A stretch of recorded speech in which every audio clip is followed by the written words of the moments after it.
Welcome back to another episode of ROC Boys Football, continuing the summer scouting series, taking a look at one of our favorite teams heading into 2023, and that's the Penn State Nittany Lions.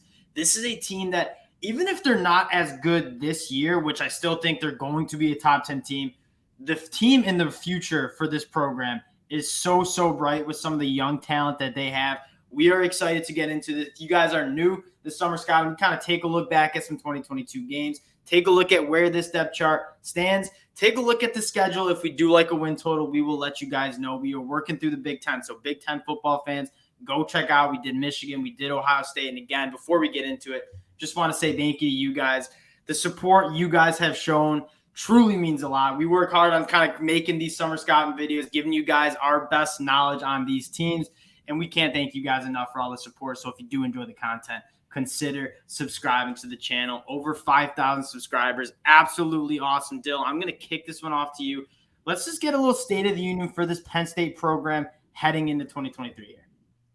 I think people are way too hard on James Franklin. I feel like he takes all this criticism and Agreed. people like to beat him up in the media, but this team's always really good. I mean, we kind of think last season, or I almost think it wasn't a great season. They just won a Rose Bowl. It's like, yeah, what are people talking about sometimes when they criticize him? He recruits at a really high level. They're very competitive with Michigan and Ohio State. And yeah, the one knock is they haven't quite broken through in terms of winning consistently against those two programs. But again, that's so hard. They're a top 10 team typically. The people who want James Franklin, and I don't think there's that many Penn Staters who want him out, but like people who get on him, I think are nuts. Yeah, and especially with what I think the future has in store for Penn State. Like James Franklin is one of the better coaches in college football. And I think a lot of times it's easy to kind of say the grass is greener on the other side. If you have the opportunity to have a coach like James Franklin, hold on to that because there aren't that many elite college football coaches. I think James Franklin is definitely at least on the fringe of kind of that level as a head coach. Let's start on the offensive side of the ball because quite frankly, I wouldn't even use the word concerning, but you talk about if Penn State can truly be special in 2023. I think a lot of it rides on the offense because we'll get to the defense. That's going to be nails. One of the best defenses in the country. Drew Allar coming in quarterback one. How are we feeling about this Penn State offense here? If Drew Allar kind of plays at the level he was recruited at and the hype he's getting, and you can see, you watched him last year, definitely wasn't ready to be the starter, but you saw the moment in the flashes of talent. Like the arm is incredible. I think he can help take this team to a new level. And Sean Clifford was solid for Penn State, but that's really all he was. He was just solid. He wasn't winning them any games, that's for sure. If Drew Allar can take him up and you combine him with the rushing attack it looks like they're bringing back, I think this could be a really dangerous offense and kind of unique offense, frankly, for James Franklin's had because they haven't been really a high-powered offense for a good chunk of his tenure here. Yeah, you talk about a perfect scenario for a young quarterback. I really do think Penn State scenario is just about perfect. And it's kind of funny because a very similar career trajectory for Drew Allar that J.J. McCarthy had, right? Comes in, sits behind Sean Clifford, just like J.J. sat behind Cade, but played meaningful game. I mean, like people forget he came in a big part of that Purdue game on the road week one as a true freshman and played meaningful snaps in that game. Drew Allar got his feet wet, and that's all you really wanted as a true freshman. Now it's his team, it's his huddle, and I'm extremely excited to see what he can do with this program in 2023. And he's got a quarterback's best friend, and that's going to be one of the best rushing attacks in the country. And it starts up front. Olu Fashanu probably should have went to the draft, would have been a top 10 pick, comes back at left tackle. Caden Wallace at right tackle you feel really good about. Like this rushing attack, the offensive line combined with the running back talent and Nick Singleton and Katron Allen, it's going to be elite. Drew Allar is going to have a very good offense to operate year two for him. And for a lot of the criticism Clifford took at his time as the Penn State guy, he never had a rushing attack like this. I mean, they're bringing back an offensive line that's now very experienced right across the board. The two running backs, they're special. I mean, those two freshmen played really good football. So that's kind of one thing. Again, you talk Clifford, I wasn't his biggest fan by any stretch of the imagination, but I do think it's going to be very nice for Drew Allar to walk into a better situation because, again, the offense is just way more complete, and it's not going to be all on his shoulders at all because they're going to be able to run it. Yeah, the one, if I were to say like the one question mark I have for this Penn State offense, it is the wide receiver position. Like, who's going to step up? You had Jahan Dotson, you had Parker Washington.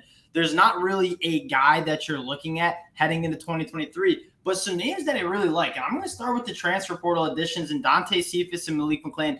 Dante Cephas especially.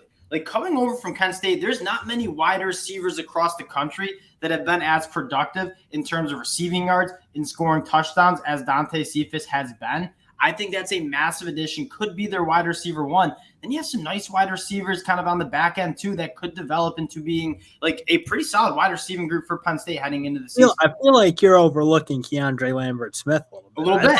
He played really good football last year. And again, they weren't a wildly explosive team, so that certainly didn't help. But in terms of like just being a solid, again, I'm not sure he's going to be the number one guy. That's probably going to be Cephas. But for a number 2, number 3 type player, I think he's a really good option. I thought he looked really good. And what I especially think will help this Penn State team is you got a couple tight ends who I think you really trust. Yeah, Theo Johnson. I mean, what Brandon Strange did for Penn State last year, massive. I think Theo Johnson can certainly do that. My 2 sleepers, Amari Evans, I thought looked phenomenal in the spring game, and then Caden Saunders. Like, can he just stay healthy, stay on the field? Again, former top 60 dude nationally coming out of high school. Excited to see what he can put together too. You don't have a guy that's like a proven wide receiver one, but you got a damn good list of wide receivers who could step up, giving some more opportunity. Now let's get to the fun part. And that is this Penn State defense that I really do think is like a top 5, definitely top 10, maybe even top 5 unit in the country. And it starts up front. You can't give Manny Diaz this many difference makers along the line of scrimmage and have this defense be bad. As bad as Manny Diaz, I think, was as a head coach, he's a phenomenal defense coordinator and has endless talent, especially up front, to get to work with. In what they have up front is that the one concern maybe to start with is like they're not a very big unit, that's for sure. And that they could give up a little bit in the rushing attack. And I will say they're returning pretty much everybody besides Mustafa, who again he did add some size and some physicality. But you got young guys who no doubt are going to develop a little bit, get a little tougher. Devin Ellis does add good size, I think, in the middle. But they are super disruptive players. So that's like, again, not giants, not space eaters, but they guys get in the backfield. Hakeem Beamon especially, I think he's really disruptive, albeit not a giant. But I think they're going to have to maybe do a little something unique in terms of getting after teams and being, I don't know, somehow causing havoc, because I don't think them matching up one-on-one against Ohio State and Michigan trying to run it right at them, that could pose a problem. But I think they're athletic enough to cause. That's an interesting point you made, because the Penn State fans who I've talked to about, that's what they wanted in the transfer portal, like a bigger body guy. You saw Bear Alexander put Penn State in his top 7, probably because he thought that's a perfect fit for me. That's exactly what they need. They got Alonzo Ford in the transfer portal. I like that addition, but that is if I had a concern about this defense, it is kind of lacking that big kind of one tech nose that can kind of eat it up a little bit in the run game, especially playing in the Big Ten.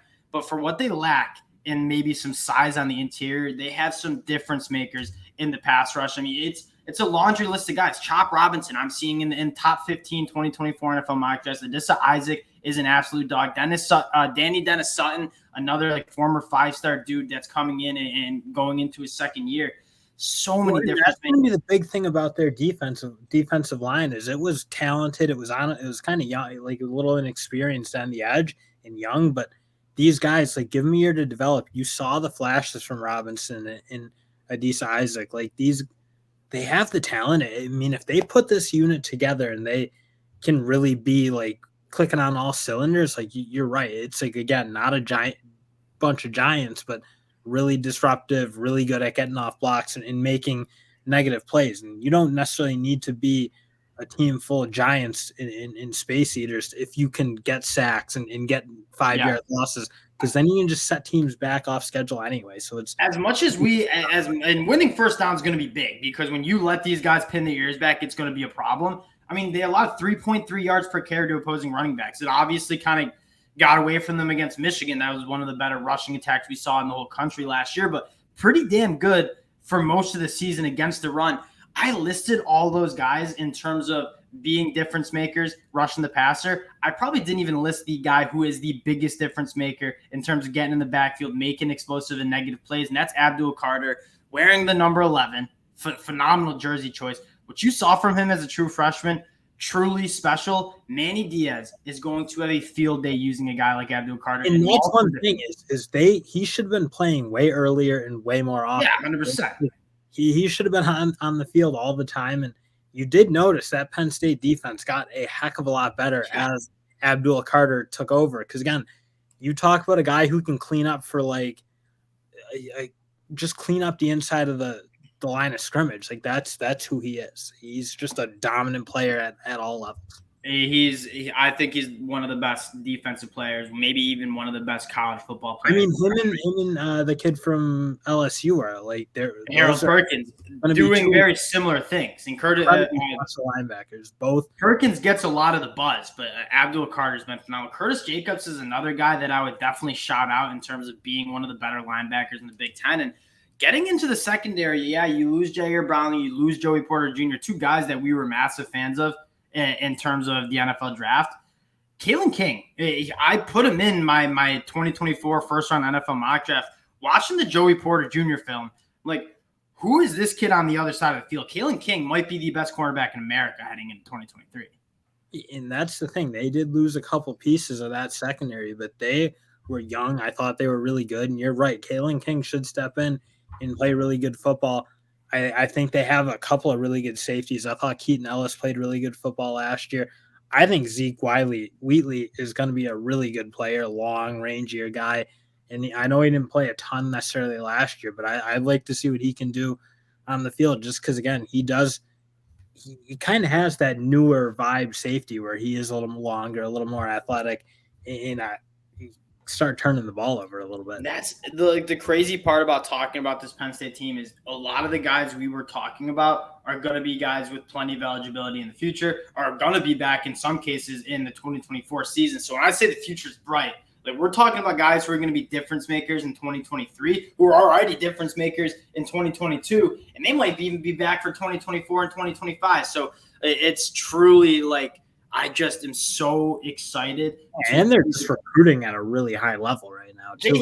James Franklin never gets enough credit for how good of a job he does recruit, because he really does a good job. All right, getting into the schedule, right? We talked about giving some win totals if we like them, and this is one of the teams that I'm high on, you're high on, but Vegas is also high. 9.5 wins. You're going to play Michigan. You're going to play Ohio State.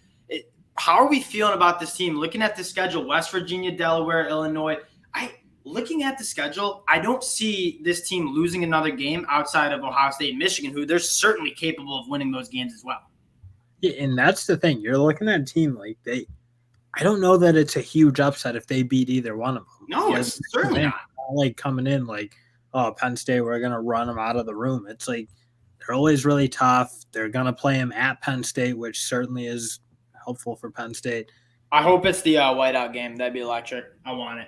Feed me. But, yeah, that's what you're like. The 9.5 wins, I kind of expect them to get it. I do think Illinois is a tough game crossover, if you will. Ooh. Not a big Iowa fan. I don't think they're the toughest team in the world. But Illinois is maybe the other one I think they'll have to watch out for a little bit. But at the end of the day, they're a way better team than Illinois. I just think Illinois sneaks up on people now. They're kind of on the come up. They give those good teams a run for it. But you're right. I mean, Penn State is way better than every team. If they're so comfortably, it's like Michigan, Ohio State, maybe a little bit of a gap, Penn State, and then a big gap between the rest of the teams in the Big Ten. For Penn State fans, you have to be extremely excited about what you're heading into for 2023, especially with having a quarterback that can be a difference maker. Like Sean Clifford, more of just a game manager. Drew Allar, difference maker, I think. I think you're really excited about this team and what they can do in 2023. Wanted to wrap it up, but just say thank you guys again for checking this out. If you do enjoy it, subscribe to the channel. We appreciate you guys, and we'll talk to y'all later. Peace.